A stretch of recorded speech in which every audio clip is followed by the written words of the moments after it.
What's going on, guys? Welcome in to the member stream.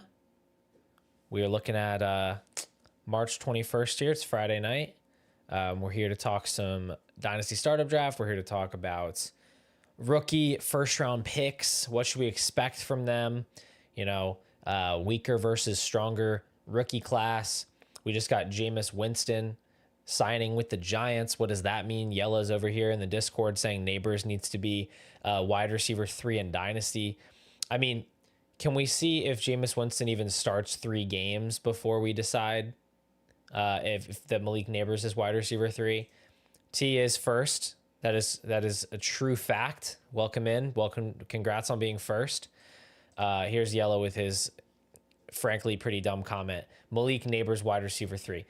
Look, there's probably a legit case for Malik Neighbors being wide receiver 3. The fact that Jameis Winston is going to start 4 games before Shedeur Sanders takes over is probably not the best argument that Malik Neighbors should be the wide receiver 3. That being said, that's obviously good news for Neighbors that he's not going to have, at least initially, not going to have Tommy DeVito at quarterback. He's not going to have Drew Lock. He's probably not going to have, Jalen Milroe in week 1 throwing him the ball. So I guess there's at least some solace. They're not going to sign Joe Flacco. Like, it could be worse, certainly. I would be very surprised if they go into the season with Jameis Winston as their plan for all 17 games. Like, that's just not good. Yes, Shedeur Sanders is definitely better than any of the quarterbacks Neighbors has played with in his 1 season. I do think that Shedeur Sanders is better than Daniel Jones, Drew Lock, and Tommy DeVito. That is a scorching hot take here on the live stream, but I do think that is true. I don't think that playing with Shedeur Sanders would automatically make Neighbors a better dynasty asset than CeeDee Lamb or Puka Nacua or Brian Thomas. I think they're all kind of still in the same tier. But anyway, kind of wishing I didn't pick in my startup. I just made a pick like right before that signing. I drafted in the 17th round of my startup draft, which, by the way, is 12-team super flex. It is 1.0 tight end premium, and it's a start 11 league. So you have 1 quarterback, 2 running backs, 3 wide receivers, 1 tight end, super flex. Okay, yeah, so 3 flex spots, which means you can start up to 4 tight ends in a given week. And it's 1.0 tight end premium. So what that means is that tight ends are crazy valuable in this format. And that is something I wanted to talk about off the bat here, is just really understanding your league settings. I think is one of the few edges that probably still exists in a widespread way, is just when you play in a league that has different settings than the default, knowing how to exploit that. And I don't play in a lot of leagues that have like weird bonuses or rules or anything crazy exploitable. This is actually the only league I play in that has such a strong tight end premium, and I think that I maybe underestimated it to a degree. So let me back up here. I took Bowers.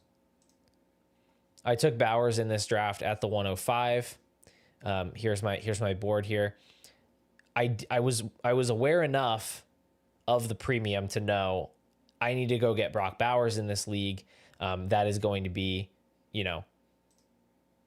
a good thing because you get a full point extra per reception. So in other words, every time Brock Bowers catches a pass for 5 yards, he gets 2.5 points. And that is just kind of a crazy thing. But if we go ahead and look at Brock Bowers' stats last year, right, we can do some quick math, and I certainly could have done this math before going live, but we can do it nice and quick. He had 112 receptions, so that's going to give him 224 points on receptions alone last year. Then you throw in his 1,194 yards, so another 119.4 points. And then you throw in his 5 touchdowns, which is another 30 points. You average that out by how many games did he play last year? I don't think he played. Did he play 17? He did play 17. Okay. 21.96. So he averaged basically 22 points per game. Okay. I'm pretty sure like only Jamar Chase beat that last year of any non-quarterback. So he is crazy valuable.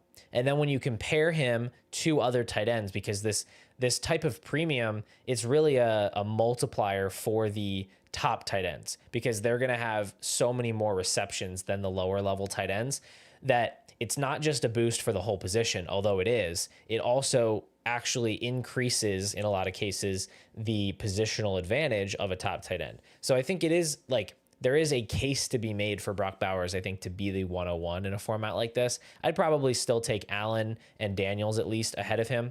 But anyway, the point here is what I'm trying to get to is I knew that Bowers was super valuable. And so I went out of my way to get him. But I think I should have been even more aggressive at going after tight ends. Like one of my biggest regrets, I think, so far is where I took Jake Elliott in this draft. At the 609. I almost took George Kittle there. And in hindsight, I wish I had. I was hoping that Kittle would come back around to me, and he did not. But I wish I had just taken Kittle there over the 108 pick, because his scoring was almost right there with Bowers. He's probably the signature veteran elite scorer that you can get in a format like this. He's going to be a huge needle mover for the team that drafted him. And I was just sort of underestimating how strong that advantage is going to be and how much I'm probably going to want to play 2 tight ends in the flex, or play a tight end in the flex. And so I did feel like I kind of dropped the ball on some of these other tight ends, where David Njoku in the 8th round is a pretty nice value. Evan Ingram and Jonnu Smith could both be huge values in the 10th round, just like racking up receptions. And then I feel like players like Jake Ferguson and Pat Freiermuth are even a little bit undervalued. I managed to grab Dallas Goedert. So Dallas Goedert is, hold on one second. T, what is this in reference to? You're so scared from Pitts. Scared of what? I would say you should not be relating anything at all about Kyle Pitts to Brock Bowers. Like there is literally nothing about them in common. And there's absolutely no reason to think that because Kyle Pitts once had a good rookie season at tight end that you should be worried about any other tight ends that have had good rookie seasons. Like it's just not even close. They're completely different players in their style and in their strengths and in their athletic builds. Like it's just they're not the same thing. But if you look at Dallas Goedert's stats last year, right? Nobody thinks of Dallas Goedert as being a particularly impactful fantasy asset. But you look at last year, he played in 10 games. I happen to know he basically played in 9 because he left one game in like the early second quarter with 0 receptions for 0 yards. So he didn't record any stats in that game. So he had 9 games. He had 42 receptions for 496 yards and 2 touchdowns. That does not sound very impressive at all. 145.6. Okay, but he did that in 9 games. You divide that by 9. That is 16 points per game for Dallas Goedert. 16 points per game for Dallas Goedert. For context there, if I can just pull this up real quick, hopefully without crashing my computer, I can pull up something in the data suite. It's looking dicey right now. Let's see if I can pull it up. 16 points per game. That is the equivalent of having Drake London, like 16 points per game. That's Drake London. That is Terry McLaurin last year. That is only 0.7 points less than AJ Brown last year. Okay, that's more than Devonta Smith. It's more than we got from Ladd McConkey. It's more than we got from JSN. It's 16 points per game is kind of crazy to say that that's what we got from Dallas Goedert, right? So think about these other tight ends. Jonnu Smith was probably up over 20 in that last stretch of games. David Njoku was at like 19 points per game for the season. So what I'm trying to say is I was underestimating the advantage of this scoring, and I really should have been more aggressive, and I should have done the math, I guess, to see how much these guys are going to score, because really I probably should have picked tight ends more than I did. Welcome in, Helix. What's up? Happy to see you here in the stream. Hopefully we get a few more people trickling in here. Don't see a lot of the regulars in here yet, but we're going to keep chugging along anyway. So just to kind of recap what I've done here, I'm not going to talk about my startup for too long, but it was mentioned in the stream chat. Let me see if there's anything specifically. Said, would be interested in a review of your startup. Okay. Yeah, so here's where we sit now. I've made a few more picks since the last time I updated in the chat. So I started with Bowers, then went with the 101, then went Ladd McConkey, then JJ McCarthy. So I have one of each position through 4. I went ahead and grabbed Dak Prescott. I didn't say none of the regulars. I said a lot of the regulars aren't here. You guys are regulars. I'm talking about Nate and Austin. You know, I'm talking about a lot of people that are also regulars. So the world doesn't revolve around you. And by the way, one of my lights is dead, so it's more like dramatic lighting tonight. Anyway, I went Bowers, Genty, McConkey, McCarthy, Dak Prescott. I like the value on Prescott, and I like this little tandem of quarterbacks that I got without paying a premium price for either of them. I go 108. Like I said, probably should have gone with Kittle.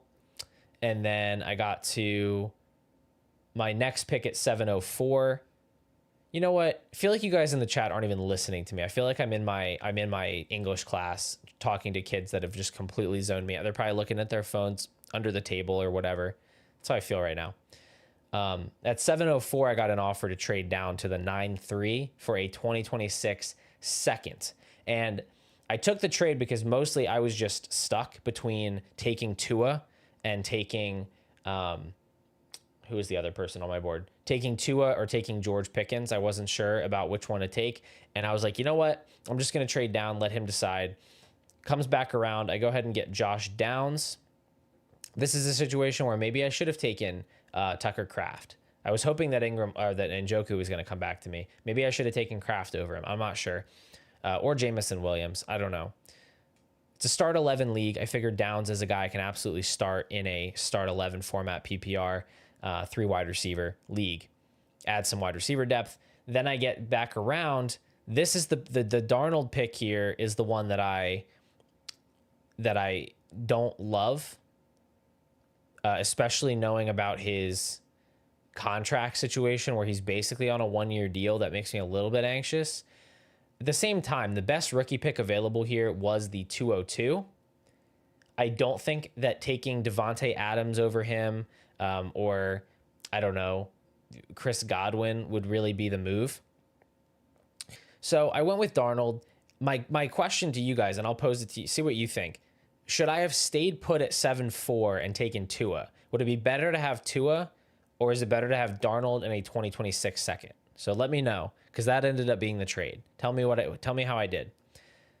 Either way, I was pretty happy on how the next 3 picks went, because I ended up getting 204 a round later from where I took Darnold, and then I get Jennings, and then I get Warren, and then Pollard comes all the way back around to me at 12-9. That feels pretty good. I feel pretty good about that, getting Pollard there. So now I have Genty, Warren, Pollard. That feels like kind of a perfect running back room where you're not investing too much. You're not taking a lot of risk at the position, but you have a decent amount of scoring upside there. And then I go ahead and grab another tight end in Goddard. I was hoping for Ferguson here, but I don't have Goddard too far behind him. Yellow Dog, this is not the answer that makes me feel better. You were supposed to say, obviously, Darnold in the second, and you have failed me. So now I feel bad. I took Goddard. I think the last time I updated was when I took Warren. So I grabbed Pollard, then Goddard, and then I got 301 here. Just wasn't sure who I wanted. I thought 301 would give me the most flexibility. I was between a lot of different names. Then I took Dontavian Wicks at the 15-4. I don't know. Maybe I'm just a sucker for the separation metrics. Maybe I have a soft spot for him because he's one of like Jacob Sanderson's guys. Maybe it's because they didn't add anybody in free agency and Christian Watson's not going to play this year. So Wicks right now looks like he's a starter. I don't know. He felt like he was worth the roll of the dice over the 303. I was kind of between Wicks and Tillman and a third player who ended up going off the board. I thought he might come back around, but Joe Milton, you can see him down here. Joe Milton did not come back to me. I was really hoping I would get Milton. He seems like a really interesting roll of the dice right now for the price of like a mid-third. If you can get him for that, I know a lot of people are charging a lot for Milton, but if you can get him for like a mid-third, I think he's probably not going to get traded. But if he does get traded, there are a lot of teams that need quarterbacks, and him as a starter is going to score fantasy points. Like it would basically be like getting another Anthony Richardson for free. So he's a pretty interesting roll of the dice. Yella, I think you could get a first for Darnold in a second in a lot of leagues. Unfortunately, I don't think you can in this league. It seems like nobody likes Darnold. So I just have to hope that he's decent. I do think there's at least some range of outcomes where he's pretty decent as my QB3. At least I didn't have to worry about QB3. But certainly in hindsight, knowing I could have waited until, round 15, I could have waited 6 more rounds and gotten Kirk Cousins. Yeah, I mean, that feels kind of bad. When Stafford fell to 1205, I was trying to trade down from Darnold, like trade Darnold for the Stafford pick and then pick up a plus on top, and nobody was biting on that. So I think Stafford was good value. If I could have known I could get Stafford 3 rounds later, I would have tried to do that. If I knew I could get Cousins 6 rounds later, I probably would have done that. At the time, I had missed on Fields. I thought Fields would be my QB3, but Downs ended up being the pick because Fields went before. So I took Darnold. I don't know. I think it's fine. I don't know if I played it perfectly. Anyway, Milton goes. That was going to be my fun little dart throw. So instead I took another fun little dart throw here, and you can see it at the bottom of the screen. Michael Mayer, I took at 16.9. He could be traded. It looks like they're shopping him. They have no reason to keep him. And there are plenty of teams around the league that I think should be interested in Mayer. He has a pretty good, what is my hair doing? He has a pretty good, profile. I liked him coming out, and he's like kind of a guy who can play on all 3 downs. I think he could go to a team and be pretty impactful. He's only 23 years old, good pedigree. Like I said, good draft capital. I think he has a lot of upside in a format like this with the 1 point PPR for tight ends. All right, let me address a couple things here. Yella. Okay, wait, no, I'm going to go back.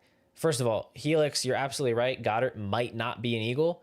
I kind of think we're going to end up keeping him, but if we do trade him, I don't necessarily think I see it as a bad thing when you think about our offense being more low volume. I mean, literally like the lowest volume in the league last year, and then also having A.J. Brown and Devonta Smith competing for targets. I think there's a lot of places that Dallas Goedert could go and get an upgrade for fantasy. I think he's legit really good. He has injury problems, but he is really good on the field. Like he can do everything. He's good after the catch. He has good hands. Like you could put him on a lot of teams, I think, and he would really thrive for fantasy purposes. So I'm not gonna really be worried about it if he gets traded. Now let's go to Yellow Dog here. I do not understand this. You're gonna have to elaborate. I don't understand why you would rather have a second than Downs. Like I don't really get what you're hoping for from a second that you couldn't get from Downs? Like, what is it about him that makes you out on him? Put a follow-up in there, because I'm going to go to this other thing. Freelster saying Fields ADP is getting out of hand. I suspect that's possibly true in a lot of leagues. It definitely isn't the case in this startup. He went one pick after the 112 in this league. I think paying the 112 for Fields is like totally reasonable. I would rather have Fields than Darnold so easily. You know, especially knowing now that Darnold is on essentially a 1-year deal. Give me the guy that has more upside, like much more upside. It just doesn't make sense to me personally to prefer Darnold there. So I think this is a reasonable price. If he was going to get up to like being worth the 108, the 109, then I think it's a conversation. But I'm totally cool. I'll trade the 112 for Fields. Maybe I should have put him in the video today. I don't know. I would trade the 112 for Fields. I would trade the 201 for Fields. So definitely. Okay. Yellow comes back with one word here. He gave me one word: situation. Okay. So you're talking about the situation in which Anthony Richardson is on the world's shortest leash. The replacement is Daniel Jones on a 1-year contract, and the Colts will almost certainly have a new quarterback in 2026. I don't know. You're not really convincing me that I should sell him for a second, because like he had Richardson last year and Flacco, whatever. He had Flacco for a few games. He was good enough to then get his value high enough to be worth more than a second. So I'm not sure what's going to happen to him this year that's going to make him worth less than that. I don't know. Here's what I can say. I'm almost certain he's not going to have Anthony Richardson or Daniel Jones throwing him the ball in 2026. And honestly, I think he could be pretty productive with Daniel Jones throwing him the ball. Like Daniel Jones had Wan'Dale Robinson scoring like almost a wide receiver 1 for like 5 weeks. And Josh Downs is insane, like infinitely better than Wan'Dale Robinson. So yeah, I think you're sleeping. I think you need to stop sleeping. I don't know, like to just say situation, like how, like it's hard for me to just ignore. First of all, he didn't score 10 points per game. He scored 13 points per game, which is pretty good. He scored more points per game than Zay Flowers did on the season. So let's just put that out there. 13 is not that bad. That's totally usable in a start 11 league. And again, he's only 23 and he puts up elite per route numbers, elite targets per out run, yards per out run. I mean, we have to care about that because that's an upside case. The upside case on the per route metrics is there. If they get a good quarterback, like everything changes. I think, yeah, when you're talking about Garrett Wilson, who's really expensive, you kind of are thinking, I can't tie up that much roster value in somebody who's maybe not going to produce right away. When you're talking about someone worth like the 112, 201, you absolutely can invest in that player knowing, yeah, he's probably not going to win me my league this year, but he has enough value to be flex worthy. I know he's young. He's going to have a situation change, and he has shown that he has really high upside, or at least really high talent level. So yeah, I don't agree. I just don't agree with the Downs take personally.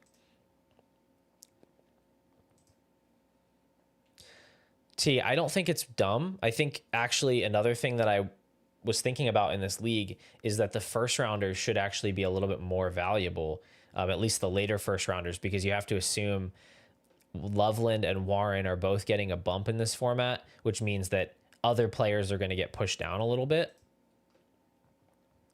So yeah, the 104, I mean, the 104 probably should be a little bit more valuable knowing that you're going to have that tight end as another option, because you're going to have Genty and Hampton, probably McMillan, potentially even the 105 gets a boost. If we get the Travis Hunter wide receiver situation, then we have another guy in the top 5 that we can take. Then you have Warren as your 5th. Even Loveland could arguably be 6th. So I don't know. I think definitely you should like 104, 5, 6, 7, 8, 9, 10. All the firsts, I think, from 4 on, I think should be a little bit more valuable knowing that those tight ends are there. Tristan, welcome to the stream. I would definitely take the 109 there. I would like the 109 there over Shakir and the 209. And yes, Matt Harmon is dead right here on Josh Downs.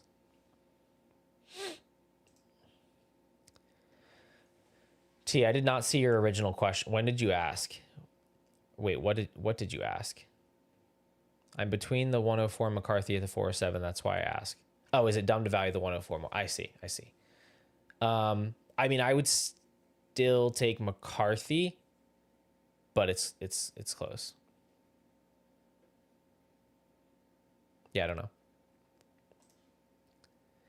Yeah, I mean, okay. So you say I feel more confident in retooling and hoping the second is early than Downs maintaining his current value after another season. If Downs has 13 points per game again, and then the Colts go into the offseason planning to add a quarterback, I don't know. I haven't really seen anything from the dynasty market that suggests they're interested in devaluing young, good wide receivers.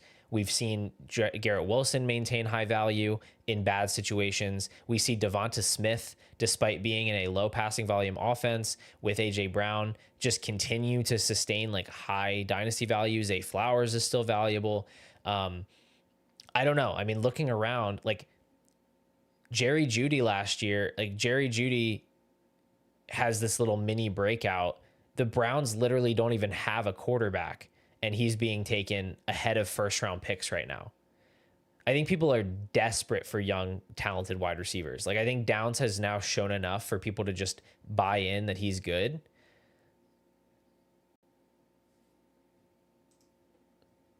I'm not grouping them in the same tier of player. I'm saying when we know for a fact a wide receiver is good and they are still young, people will continue to buy into them. Obviously, they're not in the same tier. He's valued significantly lower.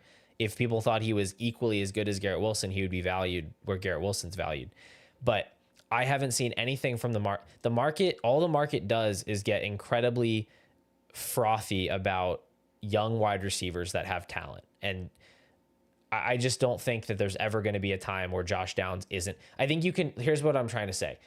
I think you'll be able to get a second for Josh Downs like literally anytime. Like for the next 4 years, I think minimum, you can just trade Josh Downs for a second at any time. Like no questions asked. So I just don't see what the benefit is to doing that right now. Like I don't think you get anything by cashing out on him for a second because that's always going to be available. You will be able to trade him for a 2026 second right now in every single league. Next year, you'll be able to trade him for a 2027 second in every single league you're in. And just down the line, I have no doubt in my mind that that's the case because he has proven that he's good enough to do the whole 12, 13 points per game thing every year.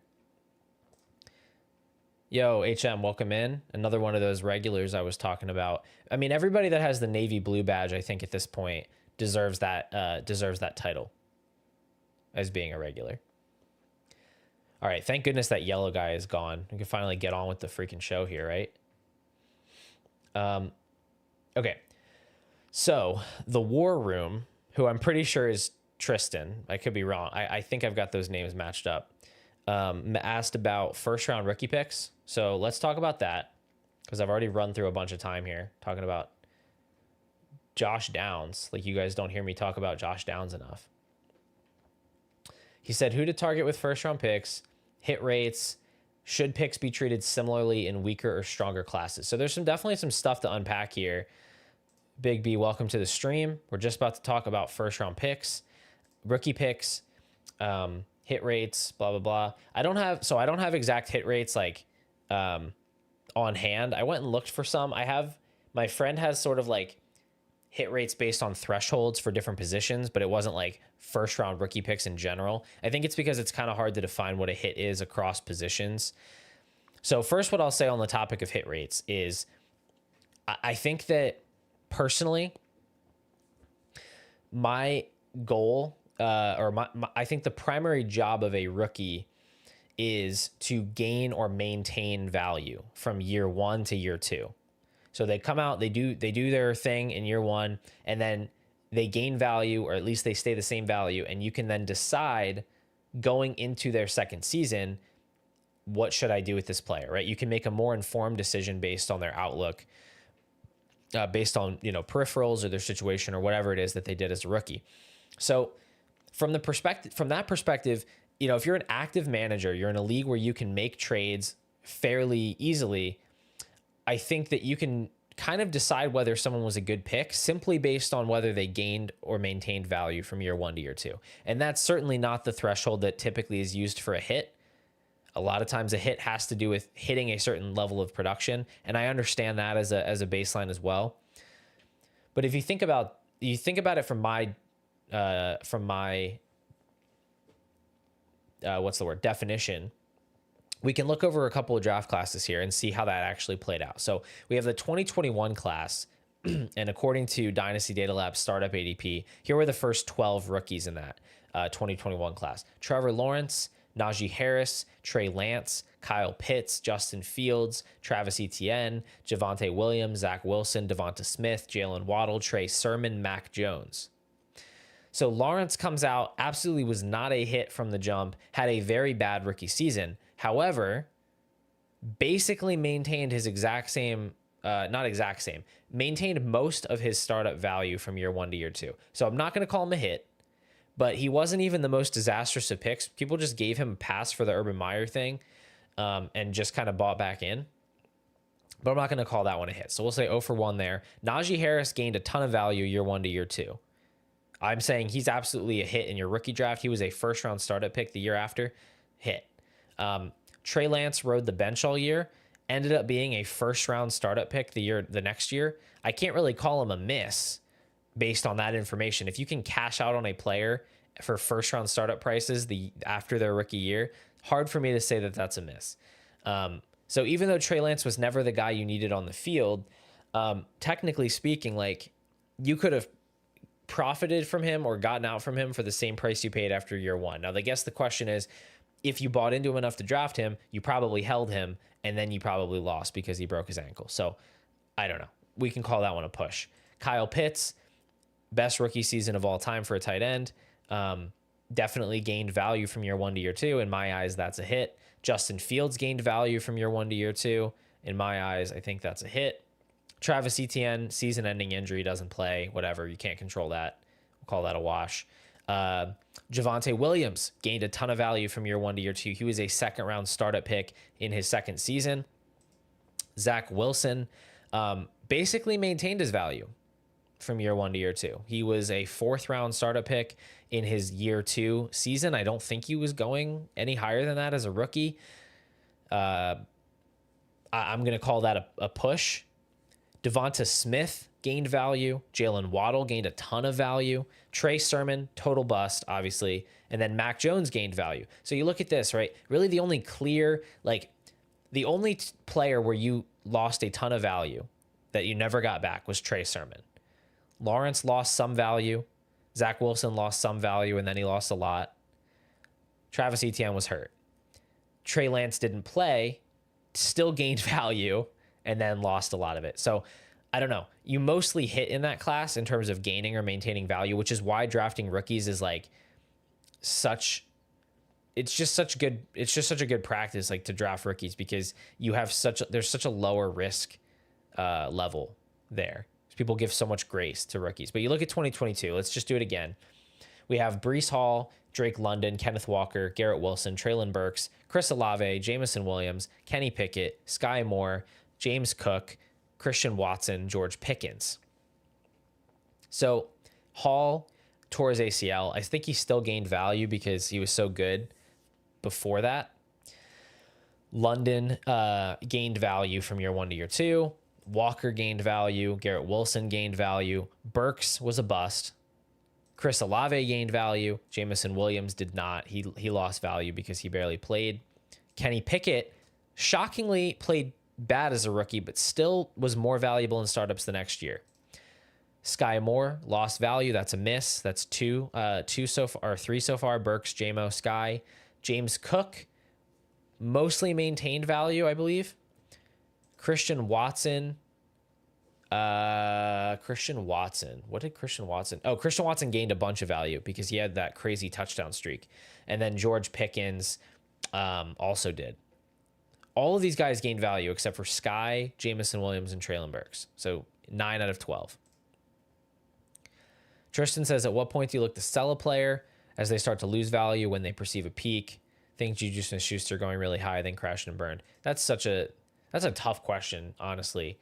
Yeah, let me think on that for a bit. I'm going to go through these last couple of classes here. I'll circle back.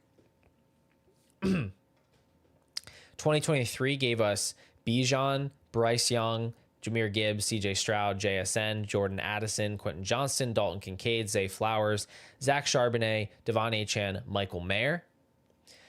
Bijan gained value or maintained. He was going really high initially. Bryce Young lost value. So 1 of 1, 1 and 1. Jahmyr Gibbs gained value. CJ Stroud gained a ton. JSN lost a little bit. Not a lot. I thought he should have lost more, and he didn't. People held on. Jordan Addison gained value. QJ totally bottomed out. Shockingly, Kincaid gained value. He was decent as a rookie. Kincaid gained value. Zay Flowers gained value. Charbonnet lost a little bit, right? He was worth like a mid to late second after his rookie year, where he was going as like an early, late first, early second. So he lost some. Achane gained a ton, and then Michael Mayer totally bottomed out. He got replaced by Brock Bowers. Like, what are you going to do? So big losers there were Mayer, QJ, and Bryce. Ultimately, Charbonnet lost some too, but ultimately Bryce obviously regains a decent bit of that value in year 2. So again, pretty good hit rate in terms of maintaining or gaining value. And then you look finally at this last year. I mean, crazy good year. Caleb, Marvin Harrison, Jaden Daniels, Malik Neighbors, Rome Odunze, Brock Bowers, Drake May, JJ McCarthy, Jonathan Brooks, Xavier Worthy, Brian Thomas, Ladd McConkey. Okay, Caleb and Marvin Harrison have lost some value, but they went from being like late first round startup picks to now being mid to late second round startup picks. That's not that much of a drop, right? Like they probably lost like an early second worth of value, maybe a little bit more than that. That's not that bad. So they've maintained pretty well. And then you have Daniels, massive gain, Neighbors, massive gain, Odunze actually going in like the exact same spot as last year. Or like he really didn't lose any value. He's going in like the fourth round of startups, I think. Bowers, massive gain. Drake May, massive gain. JJ McCarthy has gained value. He's like a round higher than he was last year in startups. Jonathan Brooks, rest in peace, buddy. That's unfortunate. Xavier Worthy gained value. Brian Thomas, crazy value gain. Ladd McConkey, crazy value gain. So, I mean, literally, like Jonathan Brooks is the only true loss here. Caleb and Marvin Harrison are like small misses. Still could totally turn it around and work out. Very like highly regarded players. So that's just 4 classes.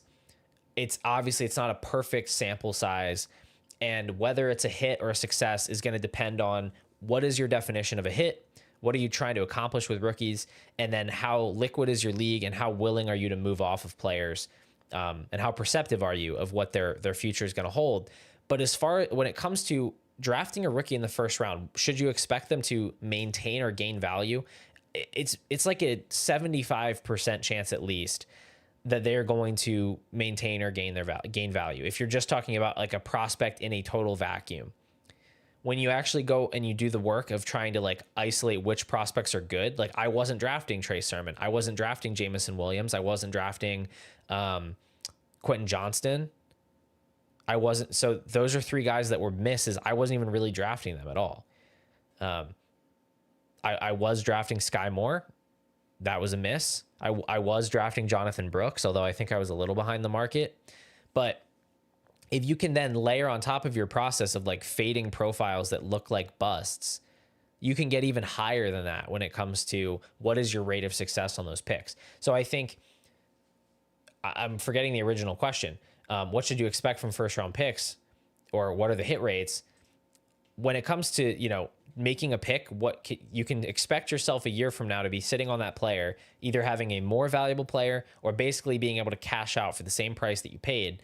It seems like a pretty good investment, which brings me to the next question from AJ, and I'm going to come back to Tristan's question. Do I mind having over or under exposure to a class? So being like underweight on first round picks. I'm okay with being underweight on first round picks if I have to be. My default goal would be to have equal or more firsts than I do leagues. So if I'm in 25 leagues, I'd like to have 25 or more first round picks across those leagues, ideally. And I'm going to have some leagues where I don't have any firsts, but I'm hopefully going to make up for that by having multiple firsts in other leagues where I'm retooling or rebuilding. Leagues where I started out poorly, I missed the playoffs. I'm going to go start trying to hoard first round picks. And I've done pretty well for that for 2025. I'm pretty stacked up on picks for the first round.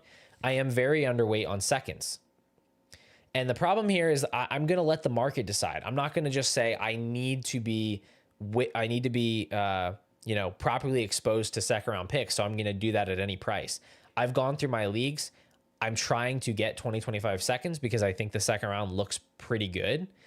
And I've sent out a lot of fair offers, or what I think are fair offers on the market to get second round picks. A lot of those have been rejected. People don't want to send their seconds right now. So I'm very underweight on seconds. I'm not going to overpay though, because if I go and overpay for those picks, I've lost the benefit of them, right? The benefit of having a second in this class is that you're getting a player with that pick that is probably worth a little bit more than that pick is worth. If I go pay more than the pick is worth to get the pick, I now forgo the benefit of it. So for now, I'm just going to have to be okay with, hey, I don't have a lot of seconds. Now, what I suspect is once we get to the draft season, some people are going to fall out of love with the class, maybe because of landing spots.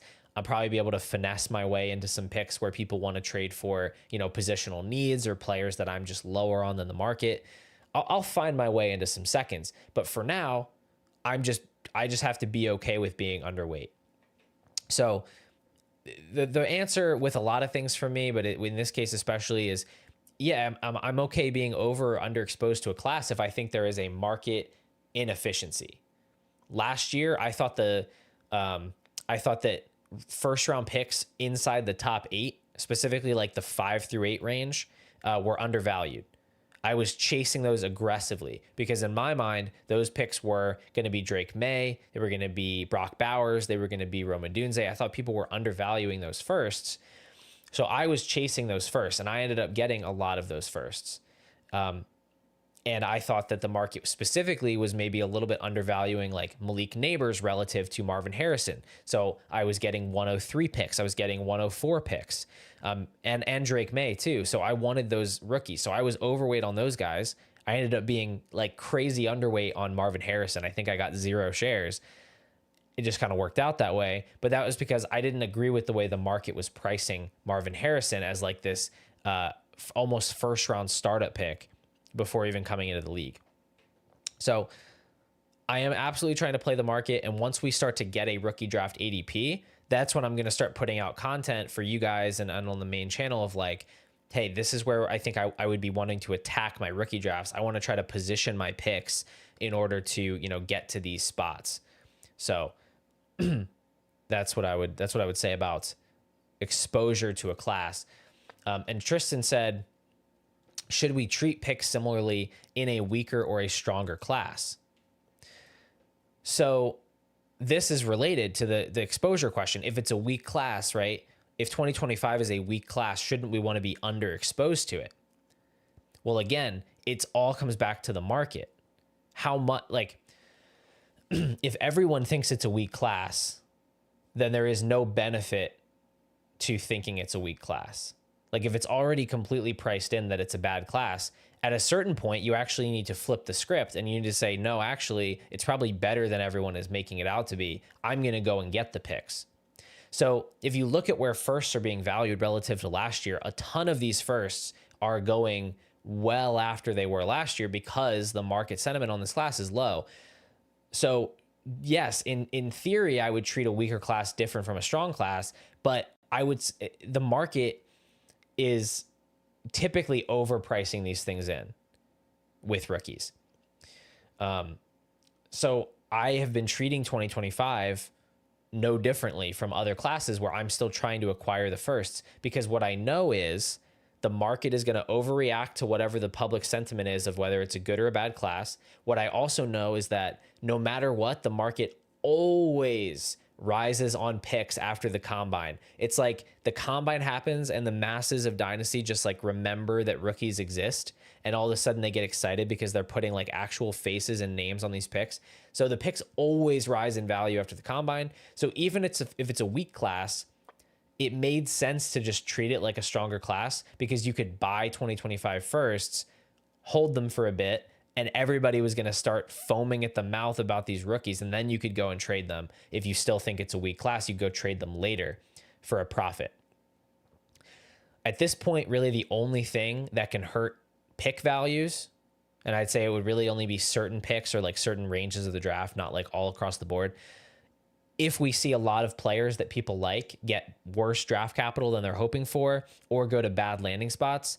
But I'd say up until draft day, there's really nothing bad that can happen for your 2025 picks. So you can kind of just hold them and shop around for good deals, or you can just hold them. I mean, really, you can just hold them. I think that this class is totally fine to be one that you are investing in. I'm not opposed to that. So I don't know. I feel like I'm a little bit all over the place tonight, guys. So I apologize if I'm not being coherent, but that's kind of my thoughts on like weaker versus stronger classes, being over or underexposed. It all comes down to what is the market doing and is it exploitable? And again, trying to factor in something that everyone else is also factoring in doesn't give us an edge. So that's a key for me. And then I don't think I'm going to get to everything in here. Let me see here. Helix did ask a question of how to stop joining new leagues. Is there a 1-800 number? You could call 1-800-GAMBLER or whatever it is. They might help you, but honestly, I'd say just keep joining leagues. You got to pay the bills somehow, you know? Got to feed your family.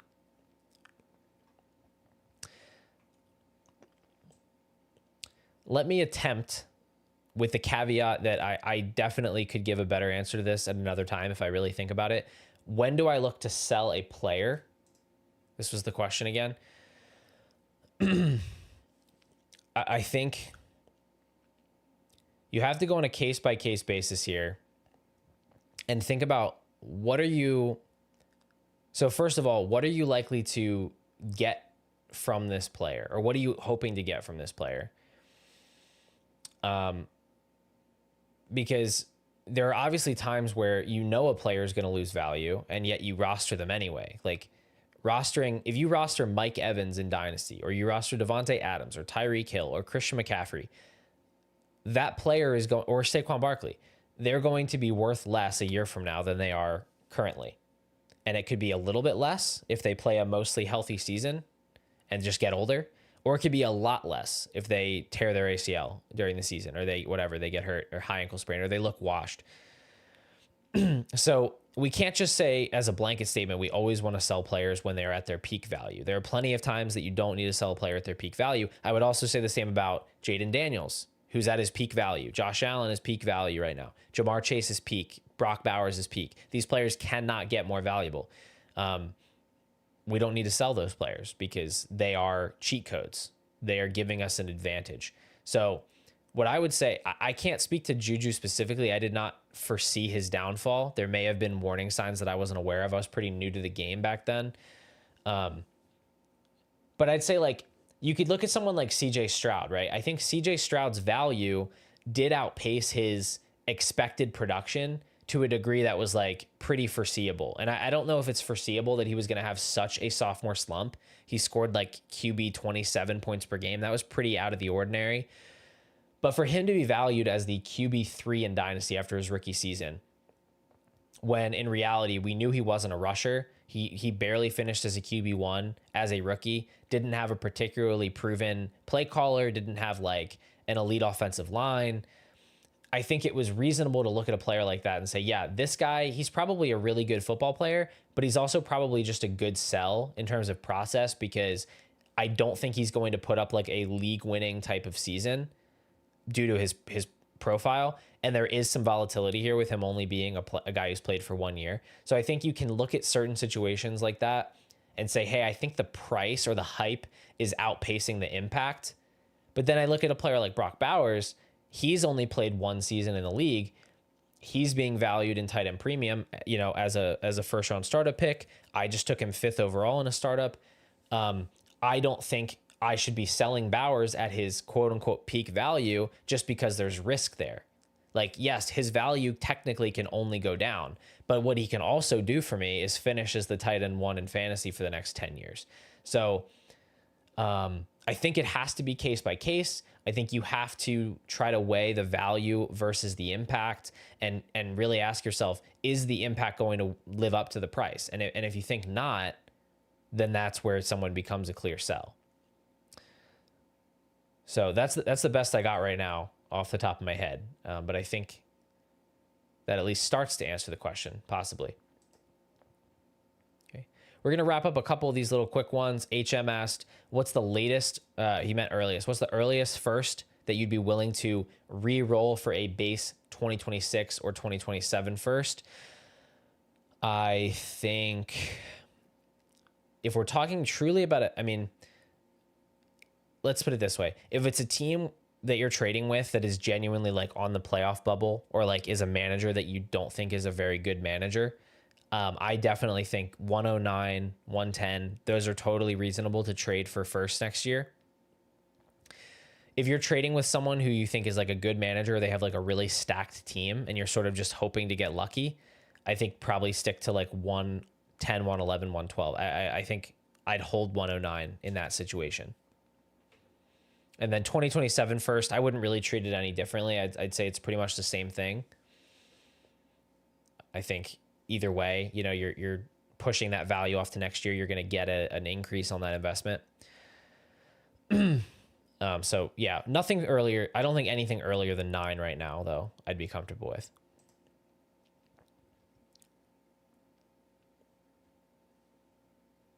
Tristan said, in rookie drafts, do you target needs or your best player available? In a league where I'm top heavy at running back, my best quarterback is Goff, my best wide receivers are Worthy and Downs. We're going to end on this, guys. I apologize if I didn't get to everything, but this is a good one to end on. I always target best player available in rookie drafts. So with a caveat. So here's what I'm going to say. I'm going to have my rankings, or I'm going to have my tiers in rookie drafts. It's possible that I might view a quarterback and a wide receiver or something basically equal, right? In terms of like, what is their strength as a prospect and their draft capital? What do I view their range of outcomes? I might say that they're basically identical. In that case, you can certainly break the tie for the player that you need. Okay. But like, if we think about last year, for me, my clear 105 was Drake May. It was like Caleb, Marv, Neighbors, Daniels, May. There was no situation in which I was going to pass on Drake May and take Rome Odunze. Like, it doesn't matter if I have 3 good quarterbacks and I need a wide receiver so bad. I'm just never going to do it, because the math for me on May was like so much stronger than Odunze. So what I could do is I could try to trade down from 5 to 6 or 5 to 7, at least get a plus on top that I think represents the difference between these two profiles, and then I can take Rome Odunze. But think about how that played out, right? I was much stronger on May. Now, taking May did not address my wide receiver problem, but we fast forward a year, I can now sell Drake May for 3 Rome Odunzes, or at least 2, right? So making that decision to go with the best player, that's still going to reap me rewards in the end if my evaluation is sound. So I would say in rookie drafts, you are drafting the best players and you trade for needs. Just trade for needs when you need players.